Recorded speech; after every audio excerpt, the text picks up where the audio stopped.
December মাস, সবার কাজিনরা মিলে মামা বাড়িতে গিয়েছে। মামার কড়া আদেশে দুপুরে সবাই একসাথে ঘুমোচ্ছে।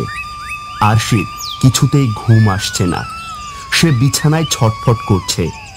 একসময় ঘুমিয়ে গেল। সবার চেঁচামেচিতে আরশির ঘুম ভাঙল। সে তাকিয়ে দেখল সন্ধ্যা হয়ে গেছে।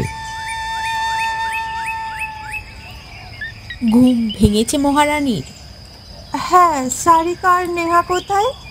ওরা পুকুরে জল আনতে গেছে, তুই ঘুমিয়েছিলিস তাই তোকে ডাকিনি। উঠে খাবার খেয়ে নে। সারিকার নেহা পুকুরে জল ভরছে কলসিতে। এমন সময় সারিকার নজর পড়ল পুকুরের ওপারে একটি কালো বিড়াল তাদের দিকে তাকিয়ে আছে। স্নেহা, দেখ পুকুরের ওপরে ওটা একটা কালো বিড়াল কিভাবে আমাদের দিকে তাকিয়ে আছে।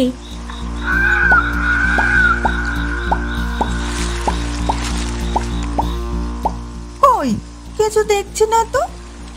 আরে ভালোভাবে দেখ। তোর চোখের ভুল, ওখানে কিছুই নেই।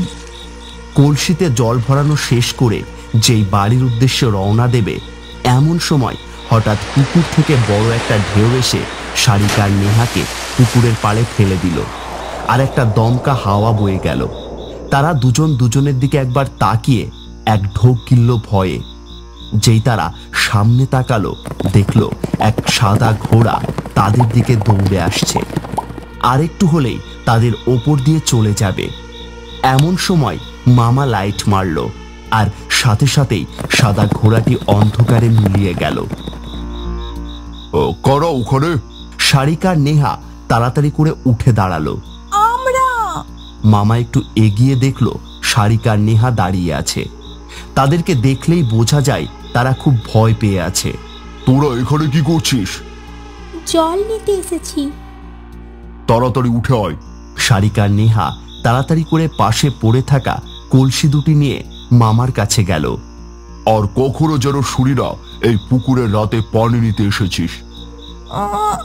আচ্ছা মামা। অতঃপর তারা সবাই মিলে বাড়িতে গেল। এতক্ষণে তোমাদের আসার সময় হলো? তুমি ওদের অভিশপ্ত রানীর পুকুরে পাঠিয়েছো কেন? জানো না ওই পুকুরে অভিশাপ আছে? আমি তো ওদের বলেছি আমাদের বাড়ির পিছনে পুকুরে যেতে, কিন্তু ওরা ওই পুকুরে কিভাবে গেল কি জানি।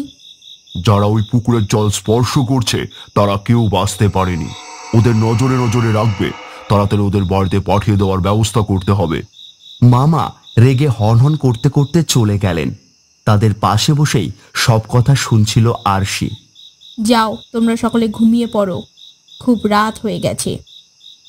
আরশি, নেহার, সারিকা এক বিছানায়। নেহার সারিকা ঘুমোচ্ছে। আরশি বিছানায় ছটফট করছে, তার ঘুম আসছে না। বিছানা থেকে উঠে সে জানলার কাছে এসে বাইরে উকি দিয়ে দেখল একটি মেয়ে রানীর সাজে মোমবাতি নিয়ে পুকুর পাড়ে বসে আছে। আরশি আর দেরি না করে তাড়াতাড়ি সেই পুকুর পাড়ে চলে গেল, কিন্তু এখন সেখানে কেউ নেই।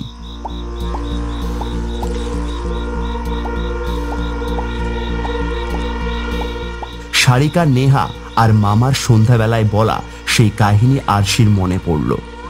তার একটু আগ্রহ হলো যে কি এমন আছে এই পুকুরে যার জন্য এই পুকুরের জল কেউ স্পর্শ করলে সে আর বাঁচতে পারে না।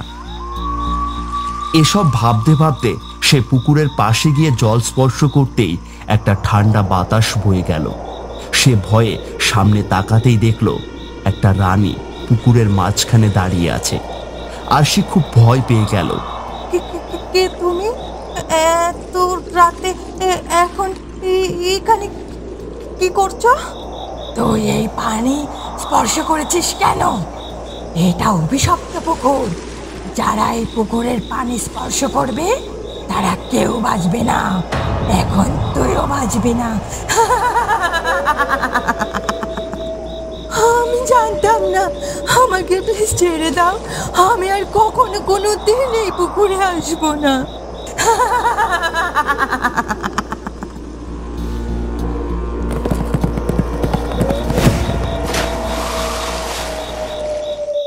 রাত প্রায় 2টো। তখন সারিকার ঘুম ভাঙল। সে পাশে তাকিয়ে দেখল আরশি নেই। তাড়াতাড়ি নেহাকে ডাকতে লাগলো। স্নেহা, এই স্নেহা, আরে আরে ওঠ না, কি হয়েছে? ওঠ তাড়াতাড়ি ওঠ। আরসি কোথায়? তোর পাশেই তো ছিল, কোথায় গেল? তাড়াতাড়ি চল, ওকে খুঁজতে যেতে হবে। নেহা আর সারিকা একটা মোমবাতি নিয়ে বাইরে বেরিয়ে গেল আরশিকে খোঁজার জন্য। হঠাৎ পথের মধ্যে এক বয়স্ক বুড়ো লোকের সাথে দেখা। তোমরা অভিশপ্ত রানীর পুকুরের পানি ছুঁয়েছ, তোমাদের ঘোর বিপদ। ওদিকে যেও না, বাড়িতে চলে যাও। কেন দাদু? আপনি জানতো? আমার কিন্তু খুব ভয় লাগছে স্নেহা। আরে ওসব কিছু না, চল আরশিকে খুঁজতে হবে।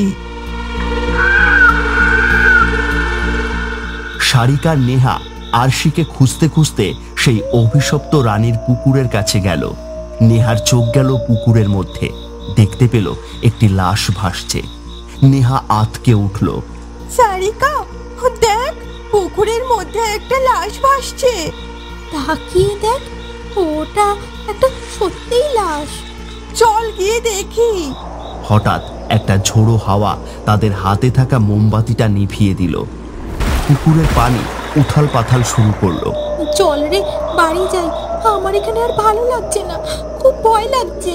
এমন সময় পুকুরের দিকে তাদের চোখ গেল, আর দেখলো একটি রানীর মতো সাজে বসে থাকা মেয়ে পুকুরের পাশে বসে পুকুরের জল ছিটাচ্ছে আর খেলা করছে। কে আপনি? এত রাতে এখানে কি করছেন? শুনেছি এই পুকুর ভালো না, তাহলে আপনি এখানে কেন? তাও এত রাতে? আমাদের সাথে চলুন। কিন্তু ওই রানী কোনো কথা বলছে না। তাই নেহা তাকে টেনে আনার উদ্দেশ্যে তার দিকে এগোতে যাবে, এমন সময় হঠাৎ রানী মেয়েটি পেছন ফিরে তাকালো। খুব ভয়ঙ্কর চেহারা, মুখে তার আধ পচা মাংস, চোখগুলো কোটরে ঢাকা।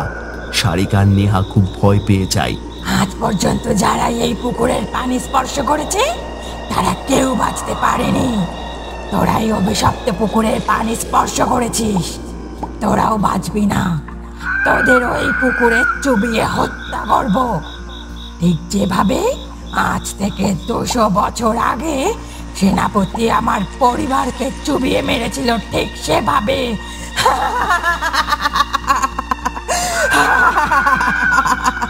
নেহা, তাড়াতাড়ি দৌড় দে, বাড়ি চল, বাড়ি চল।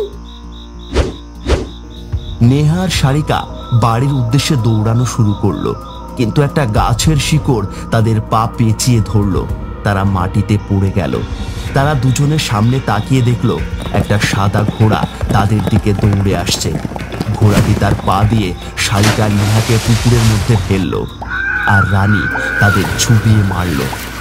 অভিশপ্ত পুকুরের জল স্পর্শ করায় তাদেরও প্রাণ দিতে হলো।